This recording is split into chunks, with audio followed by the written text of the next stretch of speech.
అదరగొట్టే కారం రంగు రుచి ఆచి కారం పొడి. జూబ్లీహిల్స్ ఉప ఎన్నికల్లో కాంగ్రెస్ సత్తా చాటడంతో ఇక స్థానిక ఎన్నికలపై సీఎం రేవంత్ రెడ్డి దృష్టి సారించినట్లు తెలుస్తోంది. మరో 2 వారాల్లోనే సర్పంచ్ ఎన్నికలకు నోటిఫికేషన్ విడుదలయ్యే ఛాన్స్ ఉంది. డిసెంబర్లో ఎన్నికలు జరిగే అవకాశం ఉండటంతో ఇప్పటి నుంచే స్థానిక ఎన్నికలపై సీఎం ఫోకస్ చేస్తున్నట్లు సమాచారం.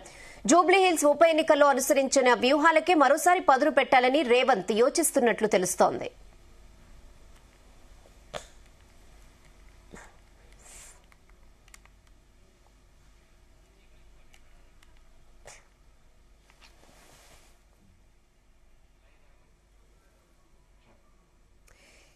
ఇదే విషయంపై మరిన్ని updates chief news coordinator Radhakrishna అందిస్తారు. రాధాకృష్ణ. Good evening Rehana.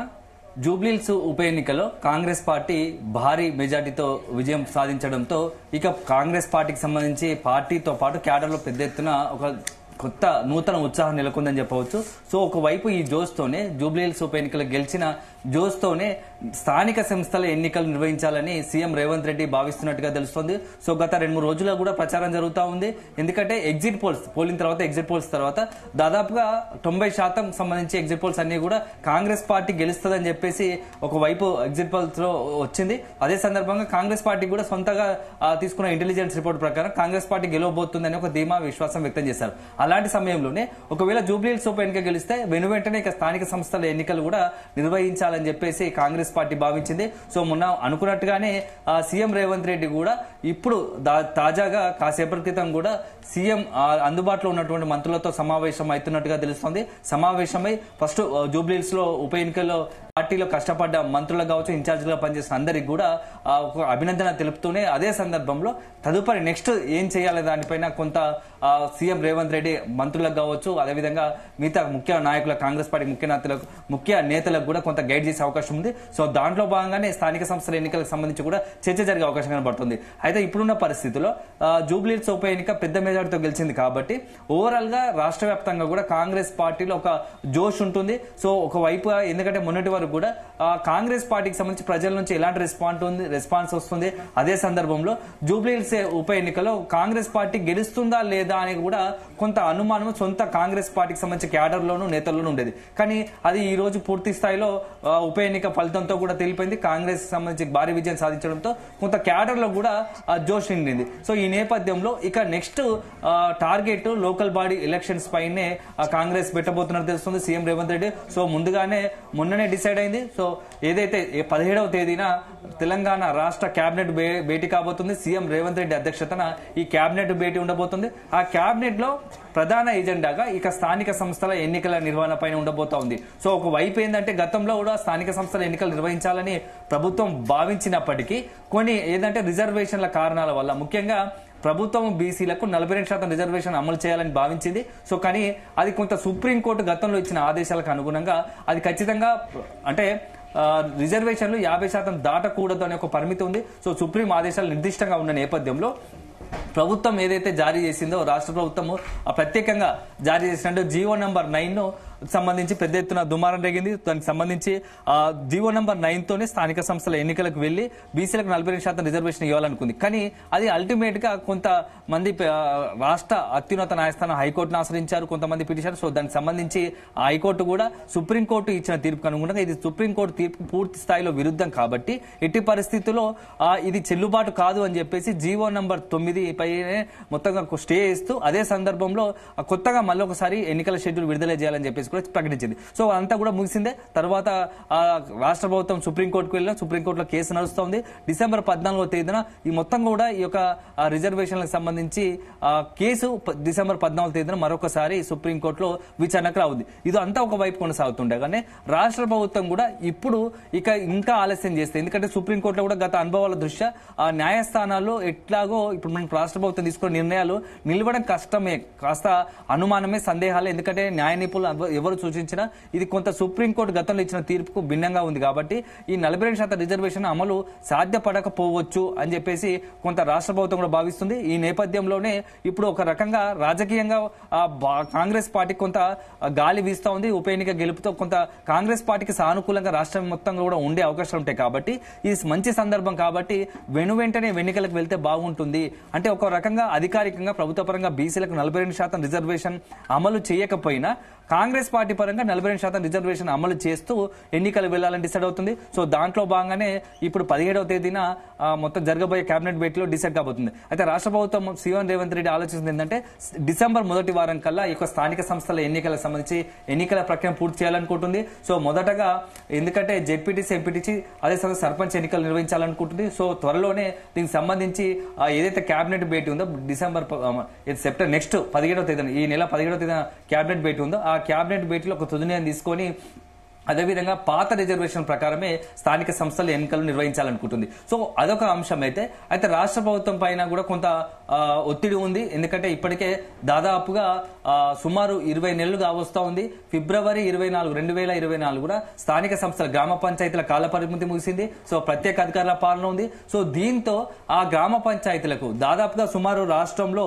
12,769 గ్రామ పంచాయతీలు ఉన్నాయి. వాటికి రావాల్సిన నిధులు కేంద్రం నుంచి రావాల్సిన, ఎందుకంటే ప్రతి నెల 15వ ఆర్థిక సంఘం నుంచి నిధులు రావాల్సి ఉంటుంది. సో అవన్నీ కూడా పెండింగ్ ఉన్నాయి. సుమారు 3,600 కోట్లకు పైగా కూడా నిధులు కేంద్రం నుంచి రావాల్సి ఉన్నాయి. అవన్నీ కూడా పెండింగ్ ఉన్నాయి. దీంతో ఒకవైపు గ్రామ పంచాయతీల అభివృద్ధి కుంటుపడడంతో పాటు ఆ గ్రామ పంచాయతీల నిర్వహణ చాలా కష్టంగా మారుతుంది. సో ఒక రకంగా ఇది అల్టిమేట్ గా ఈ అభివృద్ధి విషయంలో పల్లెల్లో కనీస వసతులు లేకపోవడంతో దాని ఇంపాక్ట్ అంతా కూడా రాష్ట్ర ప్రభుత్వం పైన కాంగ్రెస్ పార్టీ మీద పడుతుంది. కాబట్టి రాజకీయంగా కూడా కొంత నష్టం జరిగే అంశం ఉంటుంది. కాబట్టి ఇక దీనికి ఎక్కడో ఎండ్ కార్డు వేయాలి. సో కోర్టులో ఒకవైపు భవిష్యత్తులో రిజర్వేషన్ల కోసం గట్టిగానే పోరాడుతూనే ప్రభుత్వ పరంగా కాంగ్రెస్ పార్టీ పరంగా అదేవిధంగా రాష్ట్ర ప్రభుత్వం తరఫున సుప్రీంకోర్టులో బీసీల 42% రిజర్వేషన్ అమలుకు పోరాడుతూనే మరోవైపు స్థానిక సంస్థల ఎన్నికలు వెనువెంట నిర్ణయించాలనుకుంటుంది. సో ఆ నిర్వహించాలనుకునే దాంట్లో భాగంగానే నెక్స్ట్ 2-3 రోజులు జరగబోయే 17వ తేదీ జరగబోయే కేబినెట్ చాలా కీలకం కాబోతోంది. సో ఒకవైపు రాష్ట్ర ప్రభుత్వము ఇప్పుడున్న పరిస్థితుల్లో సీఎం రేవంత్ రెడ్డి మొత్తంగా కూడా ఇప్పుడు జూబ్లీహిల్స్ ఉప ఎన్నిక తర్వాత అనేక గ్రామ పంచాయతీలకు సంబంధించి సర్పంచ్ ఎన్నికలకు కావచ్చు, అదే సందర్భంలో జెడ్పీటీసీ, ఎంపీటీసీ స్థానాలకు కావచ్చు కాంగ్రెస్ పార్టీ నుంచి పెద్ద ఎత్తున కొంత ఏదైతే అభ్యర్థుల కోసము పెద్ద ఎత్తున కొంత డిమాండ్ ఉంటుంది. ఎందుకంటే జూబ్లీహిల్స్ ఉప ఎన్నికలు గెలిచినాం కాబట్టి కొంత జోష్లో ఉంటుంది కాబట్టి డిమాండ్ ఉంటుంది. సో ఒక రకంగా పార్టీకి అదేవిధంగా అభ్యర్థులకు తోడైతే ఖచ్చితంగా విజయం సాధించవచ్చు. ఇది సరైన తరుణము. అదే సందర్భంలో బీఆర్ఎస్ కొంత ఓటమి పాలనతో 25,000 మెజార్టీతో భారీ స్థాయిలో ఓటమి చూడడంతో కొంత బీఆర్ఎస్ క్యాడర్ లో ఒక ఆందోళన ఉంది. కాబట్టి దీన్ని మనం ఎన్క్యాచ్ చేసుకుంటే వాళ్ళు బీఆర్ఎస్ మరొకసారి సెట్ అయ్యే లోపే ఏదైతే తిరిగి పుంజుకున్న లోపే మనం స్థానిక సంస్థల ఎన్నికలు నిర్వహించుకొని రాష్ట్ర వ్యాప్తంగా మరొకసారి లోకల్ లెవెల్ కేవలం ఇప్పుడు హైదరాబాద్, తెలంగాణలో కాంగ్రెస్ అధికారంలోకి వచ్చిన తర్వాత 2 ఎన్నికలు జరిగాయి, ఉప ఎన్నికలు జరిగాయి. ఒకటి కంటోన్మెంట్, జూబ్లీహిల్స్. సో ఈ రెండు ఉప ఎన్నిక హైదరాబాద్ పరిధిలో జరిగాయి కాబట్టి ఈ 2 ఎన్నికల్లో విజయం సాధించింది. సో హైదరాబాద్ లో కాంగ్రెస్ పార్టీ బలంగా ఉందని ఒక సిగ్నల్ వేసింది. సో కానీ రూరల్లో, ఎందుకంటే మొన్న అసెంబ్లీ ఎన్నికల్లో లాస్ట్ టైం జరిగిన అసెంబ్లీ ఎన్నికల్లో త్రోవట్ మొత్తం కూడా తెలంగాణ వ్యాప్తంగా హైదరాబాద్, రంగారెడ్డి జిల్లా మినహా మెజార్టీ స్థానాల్లో కాంగ్రెస్ వన్ సైడ్ గా విక్టరీ సాధించింది. సో ఇప్పుడు గనక ఈ లోకల్ బాడీలో అట్లే ఆ వేవ్ కొనసాగుతుందా, ఆ వేవ్ ఉండబోతుందా, స్థానిక సంస్థల ఎన్నికల్లో కూడా కాంగ్రెస్ పార్టీకి ప్రజల నుంచి ఆ రకమైన ఆదరణ వస్తుందా అంటే ఖచ్చితంగా ఇప్పుడు ఎన్నికలు నిర్వహిస్తే బాగుంటుంది. ఎన్నికలు నిర్వహిస్తే ఒక రకంగా కూడా పార్టీ మొత్తంగా కూడా స్టేట్ మొత్తం రాష్ట్ర ప్రభుత్వం సీఎం రేవంత్ రెడ్డి తీసుకుంటున్న నిర్ణయాలపైన ఎలాంటి ఒపీనియన్స్ ఉంటాయో కొంత కూడా తేడతెల్లమయ్యే అవకాశం ఉంటుంది. కాబట్టి ఏదైనా ప్రజల నుంచి వచ్చే ఏదైతే ఆ గెలుపు ఓటర్ల స్థానిక సంస్థలకు సంబంధించి వచ్చే ఏదైతే మొత్తం రిజల్ట్స్ ఉంటాయో దాని ఆధారంగా రాష్ట్ర ప్రభుత్వం సీఎం రేవంత్ రెడ్డి ఏదైనా మార్పులు చేర్పులు, ఎందుకంటే ప్రభుత్వ పరంగా ప్రజలకు అందాల్సిన సంక్షేమ పథకాలు అందకుండా అదే సందర్భంలో ఇంకా ఏదైనా ఫుల్ ఫిల్జ్ గా చేయాలనుకున్నా కొంత ధీమా వ్యక్తం చేసినట్టు అవుతుంది. కాబట్టి వెంటనే ఎన్నికలు నిర్వహించాలనుకుంటున్నారు. సో మొత్తానికైతే ఆ సీఎం రేవంత్ రెడ్డి కూడా వీలైన త్వరగా స్థానిక సంస్థల ఎన్నికలు నిర్వహించుకొని డిసెంబర్ 9వ తేదీన ఇక్కడికి తెలంగాణలో కాంగ్రెస్ పార్టీ తెలంగాణ ఇచ్చిన తర్వాత దశాబ్ద కాలం తర్వాత అధికారంలోకి వచ్చింది. సో వచ్చిన తర్వాత వచ్చి 2 సంవత్సరాలు కాబోతుంది. సో డిసెంబర్ 9న పెద్ద ఎత్తున రాష్ట్ర వ్యాప్తంగా సంబరాలు నిర్వహించాలనుకుంటుంది. సో ఆ సంబరాలు నిర్వహించుకున్న లోపే ఎన్నికలు కూడా ముగించుకుంటే ఫుల్ ఫెడ్జ్ గా ఇక మొత్తం స్థానిక సంస్థలు కూడా ఎన్నికలు ముగిస్తే పార్టీ పైన అదేవిధంగా ప్రభుత్వం పైన మరింత ఫోకస్ పెట్టాలని అనుకుంటున్నారు. సో ఒక రకంగా సీఎం రేవంత్ రెడ్డి తన మార్క్ పాలిటిక్స్ ను ఇక చూపించబోతాడేమో అని కూడా అంటున్నారు. సో స్థానిక సంస్థలకు సంబంధించి ఇక ప్రస్తుతం అయితే మొత్తంగా కూడా 12,769 గ్రామ పంచాయతీలు ఉన్నాయి. వాటికి ఎన్నికలు జరగాల్సి ఉంటుంది, ఆ సర్పంచ్ ఎన్నికలు. సో అందులో మేజర్ ఉన్నాయి, కొన్ని మైనర్ గ్రామ పంచాయతీలు ఉన్నాయి. ఒక్కొక్క గ్రామ పంచాయతీకి దాదాపు సుమారుగా ప్రతి నెల 2.5 లక్షలకు మేజర్ గ్రామ పంచాయతీలకు 1.5 lakh మైనర్ గ్రామ పంచాయతీలు, చిన్న గ్రామ పంచాయతీలకు వస్తాయి. సో ఆ నిధులను కూడా రాబట్టుకోవాలి. సో అభివృద్ధి కూడా దూసుకెళ్లాలి. కేవలం హైదరాబాద్ సంబంధించే కాకుండా మొత్తం తెలంగాణలో అభివృద్ధి, అన్ని గ్రామ పంచాయతీలను అభివృద్ధికి తీసుకెళ్లాల్సి ఉంటుంది. సో గత 20 నెలలుగా కూడా మొత్తం గ్రామ పంచాయతీలో అభివృద్ధి పడికేసింది. పారిశుద్ధ నిర్వహణ లోపం ఉంది. సో కనీస వసతులు లేవు. ఎందుకంటే ఆ గ్రామ పంచాయతీల ఆయా గ్రామాలకు సంబంధించిన వీధి లైట్లు కావచ్చు, లేకుంటే మొత్తం పారిశుద్ధం కావచ్చు, ఇతరత్ర ఏ నిర్ణయం తీసుకోవాలన్నా ఖచ్చితంగా వాటికి సంబంధించిన నిధులు ఉన్నాయి. సో ఇప్పటికే గతంలో అనేక మంది సర్పంచులు కూడా స్వతగానే నిధులు పెట్టుకొని ఖర్చు చేసి గ్రామ పంచాయతీల అభివృద్ధికి కృషి చేసిన పరిస్థితి ఉంది. సో ఇప్పుడు ఆ పరిస్థితి లేదు కాబట్టి వెంటనే ఎన్నికలు నిర్వహించాలనుకుంటున్నారు. సో ఇక ఏమాత్రం, ఎందుకంటే ఇక 42% రిజర్వేషన్ బీసీలకు అమలు చేయడం అసాధ్యము అని రాష్ట్ర ప్రభుత్వం భావిస్తుంది. సో ఇప్పుడు అసాధ్యం కానీ భవిష్యత్తులో వాటి అమలు కోసం, దానికోసం పోరాటం చేయాలనుకుంటుంది. ఒకవైపు న్యాయపరంగా, అదేవిధంగా రాజకీయంగా పోరాటం చేయాలనుకుంటుంది. ఇదే సమయంలో పార్టీ పరంగా 42% రిజర్వేషన్ ఇచ్చి ఆ స్థానిక సంస్థలు ఎన్నికలు వెళ్లాలనుకుంటుంది. పాత రిజర్వేషన్ ప్రకారమే కాంగ్రెస్ ప్రభుత్వం స్థానిక సంస్థల ఎన్నికలు సిద్ధమవుతుందని తెలిసింది. అయితే ఇదే సమయంలో కొన్ని బీసీ సంఘాలు కావచ్చు, బీసీ మొత్తం కూడా తెలంగాణ సంబంధించి బీసీ సమాజం మొత్తం కూడా అమలు అధికారికంగా 42% రిజర్వేషన్ అమలు చేయాలని చెప్పేసి ఇప్పటికీ డిమాండ్ చేస్తుంది. సో మరి వారి విషయంలో రాష్ట్ర ప్రభుత్వం కానీ, సీఎం రేవంత్ రెడ్డి కానీ ఎలా మాట్లాడతారు, వాళ్ళని ఎలా ఒప్పిస్తారనేది చూడాలి. ఒకవైపు న్యాయపరంగా సుప్రీంకోర్టుకు సంబంధించి డిసెంబర్ 14వ తేదీన ఈ యొక్క మొత్తంగా కూడా సుప్రీంకోర్టు రాష్ట్ర హైకోర్టులో కూడా విచారణ ఉండబోతోంది. ఆ సంబంధించి ఆ విచారణ సందర్భంగా హైకోర్టు ఎలాంటి ఉత్తర్వులు జారీ చేయబోతుంది, ఎలాంటి ఆదేశాలు జారీ చేయబోతుందో చూడాలి. సో అల్టిమేట్ గా ఇక స్థానిక సంస్థల ఎన్నికలకు తెరలేసిందని చెప్పవచ్చు. సో దీంతో ఇప్పటికే జూబ్లీహిల్స్ ఉప ఎన్నికతో అన్ని రాష్ట్రాలకు సంబంధించి రాష్ట్రంలోని గ్రామ పంచాయతీలు ఇప్పటికే ఎవరైతే ఆ స్థానిక సంస్థలో నిలబడాలనుకుంటున్నారో అభ్యర్థులు మొత్తంగా కూడా ఒకసారి జూబ్లీహిల్స్ ఉప ఎన్నికతో కాంగ్రెస్ పార్టీ నుంచి ఎవరైతే రంగంగా దిగాలనుకుంటారో వాళ్ళంతా కూడా ఇప్పటికే పనులు వారు మొత్తంగా కూడా వాళ్ళంతా ప్రయత్నం చేస్తున్నట్టు తెలుస్తోంది. సో కాంగ్రెస్ పార్టీ తరఫున కూడా ఇప్పటికే కొంత గ్రౌండ్ లెవెల్ కి సమాచారం వెళ్ళినట్టు తెలుస్తుంది. సో 2 రోజుల క్రితం కూడా పీసీసీ అధ్యక్షుడిగా ఉన్నటువంటి మహేష్ కుమార్ గౌడ్ కూడా ఇంటర్నల్ గా మీడియాతో చిట్చాట్ చేసిన సందర్భంలో కూడా త్వరలోనే స్థానిక సంస్థల ఎన్నికలు నిర్వహించాలని అనుకుంటున్నాము. సో ఎట్టి పరిస్థితి ఇప్పటికే ఆలస్యమైంది కాబట్టి పార్టీ పరంగా రిజర్వేషన్ ఇచ్చే వెళ్లాలని అనుకుంటున్నాము. సో అల్టిమేట్ గా ఆ ప్రభుత్వం త్వరలోనే డిసైడ్ చేస్తుందని చెప్పేసి కూడా చెప్పారు. సో మొత్తంగా ఓవరాల్ గా ఇప్పుడున్న పరిస్థితుల్లో ఇక స్థానిక సంస్థలు ఇన్ని రోజులు ఆలస్యమవుతూ వచ్చింది.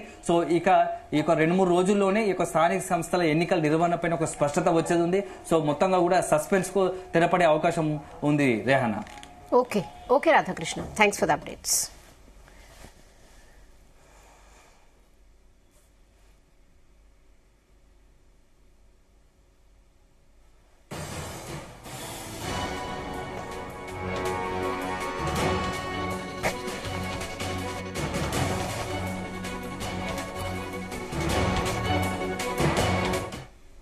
గుమగుమల వంటలే